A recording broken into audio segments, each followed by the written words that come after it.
really good presentations, and it gives you the sense for the complexity of this issue. We could clearly have a 2-day workshop on the issues raised by the 3 speakers here, but unfortunately we only have a couple of minutes to get into some questions. So to kick off the Q&A session, the discussion, one of the themes that really ran throughout all of the presentations in this session so far was the need for good stewardship of data, whether it's identifiable data or de-identified data. Mark had called out the need to control downstream use of de-identified information, and I couldn't agree more. That's something that I think is important to build into data sharing arrangements, for example, to control the downstream use of de-identified data. Cora mentioned in a number of different ways the data stewardship that UC and UC Health have implemented to control de-identified data. And of course, the reason for that is that just because data is de-identified, there number one is a risk for re-identification. You probably heard about the New York Times article from a couple of years ago that was published about how easy it is to re-identify information. This was a Nature article that said that with a new computer algorithm, you could identify almost 100% of Americans from a data set with as few as 15 data elements, such as date of birth, marital status, zip code, and gender, which is widely available. So this really triggered a resurgence of how much control individuals should have over their de-identified data and whether we should be asking for consent for de-identified data. But then that gets into the real tug of war that Anita mentioned, where there's a classic tension between public good and private rights in many ways. If we require consent for use of de-identified information, that's going to be raise a real challenge for the use of retrospective data that's collected for clinical care purposes for research. But if we don't require consent, then there's a risk without good data stewardship in place of real harm coming to individuals. So one of the things that I'd like to pose to the panel is whether we should consider other mechanisms other than consent for protecting all of the different all of the different individual and group rights that we've been talking about today in different mechanisms.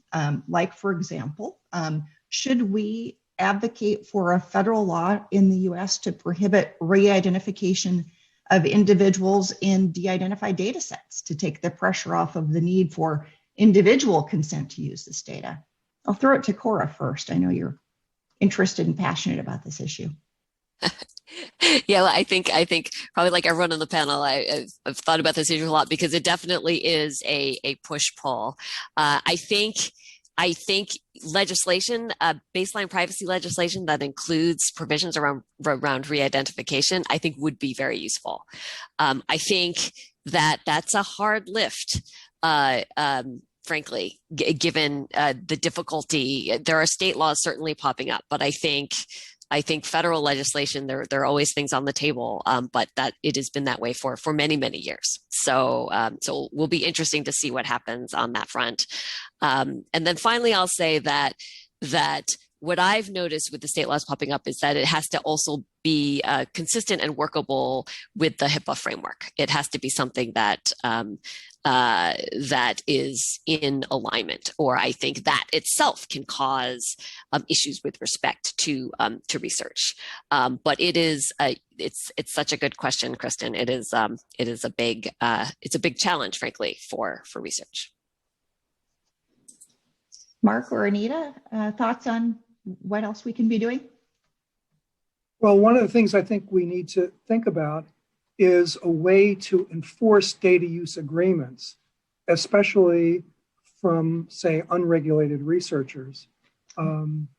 We can insist that there be data use agreements through repositories and the like, but if we don't have any way of enforcing them, they're not really very valuable. And one other point I would make, it's not directly related to this, and that is the more information that we put into the consent process, and I think it's important to do that, To me, it seems that the more important emphasis needs to be placed on building trust between the parties, because the individual participant is not going to be able to remember or understand or get all the nuances of a very detailed consent that goes into all the data sharing permutations. If they don't trust the researcher, it doesn't matter what's in the consent.